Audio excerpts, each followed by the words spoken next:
सोचिए आप समुद्र के बीच में हैं, चारों तरफ पानी ही पानी, और आपको पूरा यकीन है कि कोई आपको रोक नहीं सकता।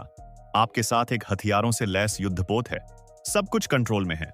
मिशन लगभग पूरा हो चुका है, लेकिन तभी बिना किसी इंक्रेंड भी हो, आवाज के बिना किसी चेतावनी के समुद्र के नीचे से कुछ ऊपर आता है और पूरा गेम पलट देता है। सिर्फ 1 मिनट और जो मिशन परफेक्ट लग रहा था, वो पूरी दुनिया के सामने एक ह्यूमिलिएशन बन जाता है। तो सवाल ये है, आखिर अमेरिका ने ऐसा क्या किया कि रूस को संभलने का मौका भी नहीं मिला? पिछले कुछ सालों में रूस और पश्चिमी देशों के बीच तनाव लगातार बढ़ा है। यूक्रेन युद्ध के बाद अमेरिका और यूरोप ने रूस पर कई आर्थिक प्रतिबंध लगाए, जिनमें सबसे बड़ा था तेल पर कंट्रोल। रूस की इकोनॉमी काफी हद तक ऑयल एक्सपोर्ट्स पर डिपेंड करती है। 2022 के बाद से रूस ने अपने तेल को शैडो फ्लीट के जरिए बेचने की स्ट्रैटेजी अपनाई। ये ऐसे टैंकर होते हैं जो अलग अलग देशों के झंडे के नीचे चलते हैं और सैंक्शन से बचने की कोशिश करते हैं। लेकिन यहीं से शुरू होती है असली टकराव की कहानी, क्योंकि एक तरफ रूस था जो अपने ऑयल एक्सपोर्ट्स बचाना चाहता था, और दूसरी तरफ अमेरिका और उसके एलाइज जो किसी भी कीमत पर इन प्रतिबंधों को लागू करवाना चाहते थे। अब समस्या ये थी कि अगर रूस खुलेआम अपने टैंकर भेजने लगे और कोई उन्हें रोके ही नहीं, तो फिर सैंक्शंस का मतलब ही क्या रह जाएगा? यूरोप के कई देश इस टकराव से बचना चाहते थे, क्योंकि सीधे रूस से भिड़ना आसान नहीं था। लेकिन अगर कोई एक्शन नहीं लिया जाता, तो ये एक डेंजरस प्रेसिडेंट बन जाता। मतलब, अगर एक बार नियम टूट गया, तो फिर हर कोई वही करेगा। और यही वो मोमेंट था जब अमेरिका ने डिसाइड किया कि अब रिस्पॉन्स देना जरूरी है। अब जरा इस ऑपरेशन को समझते हैं। एक रूसी तेल टैंकर जो करीब 7 लाख बैरल्स क्रूड ऑयल लेकर जा रहा था, उसकी कीमत लगभग $1 मिलियन थी। उसके साथ एक रशियन नेवी का कॉर्वेट था, जिसमें anti ship missiles, heavy guns और एडवांस्ड डिफेंस सिस्टम्स लगे थे।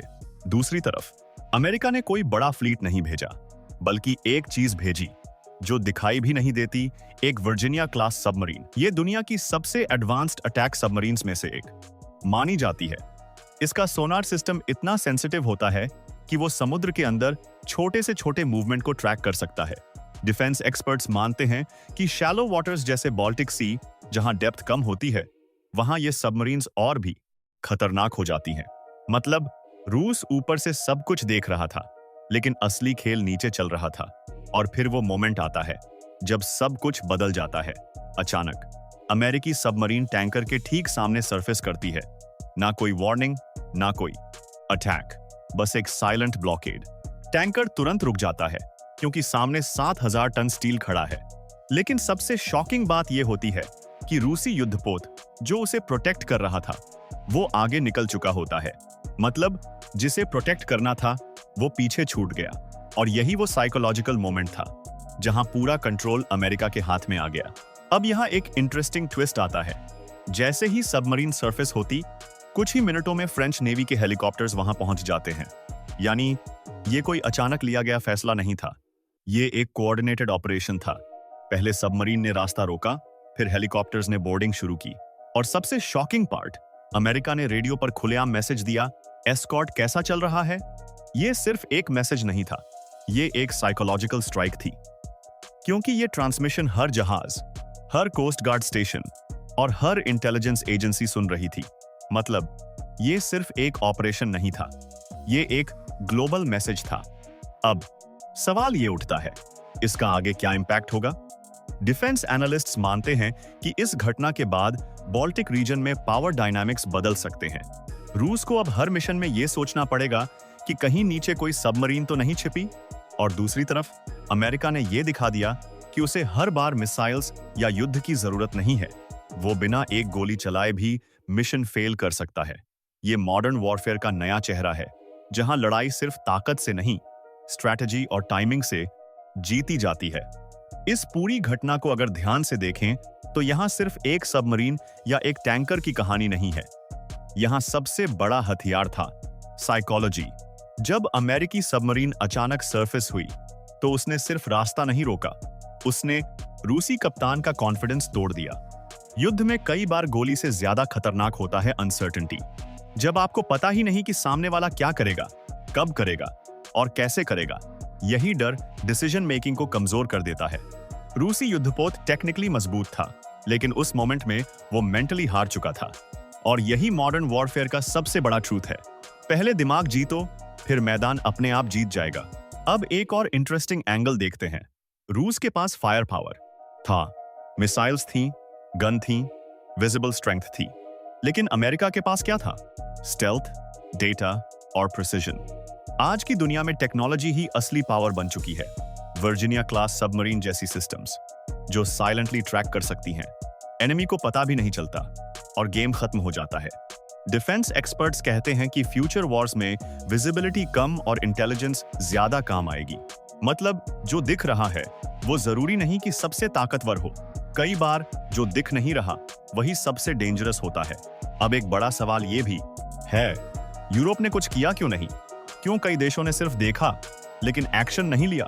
असल में यूरोप के कई देश एनर्जी क्राइसिस से गुजर चुके हैं। रूस का ऑयल और गैस उनके लिए क्रिटिकल रहा है, इसलिए वो सीधे टकराव से बचना चाहते हैं। दूसरी तरफ अमेरिका जियोग्राफिकली दूर है, लेकिन स्ट्रेटेजिकली ज्यादा अग्रेसिव स्टैंस ले सकता है। यही वजह है कि कई बार नेटो अलायंस के अंदर भी अप्रोच अलग अलग दिखाई देती है।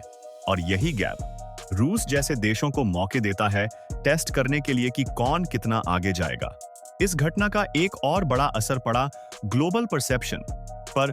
जब ये खबर बाहर आई तो इसे सिर्फ एक नेवल ऑपरेशन की तरह नहीं देखा गया, बल्कि इसे एक मैसेज की तरह देखा गया कि अमेरिका अभी भी ग्लोबल रूल्स इन्फोर्स कर सकता है।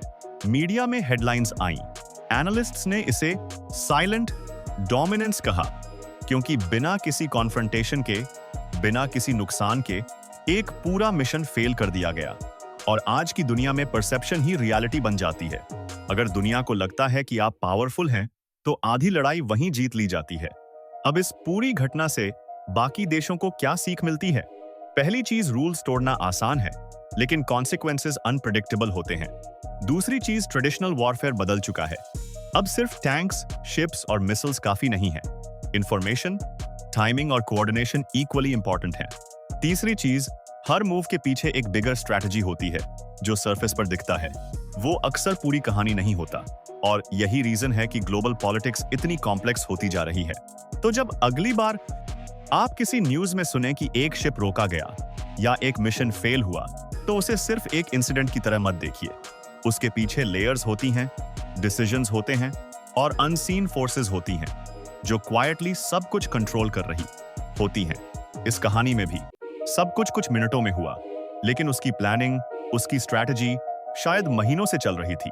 और यही मॉडर्न वर्ल्ड की रियलिटी है, जहां सबसे बड़े मूव्स सबसे शांत तरीके से खेले जाते हैं। अगर आपको ऐसी हिडन स्ट्रैटेजीज और रियल वर्ल्ड पावर गेम्स समझना पसंद है, तो चैनल को सब्सक्राइब करना मत भूलिए, क्योंकि यहाँ हर कहानी के पीछे की असली कहानी सामने लाई जाती है, जो आपको कहीं और शायद ही सुनने को मिले।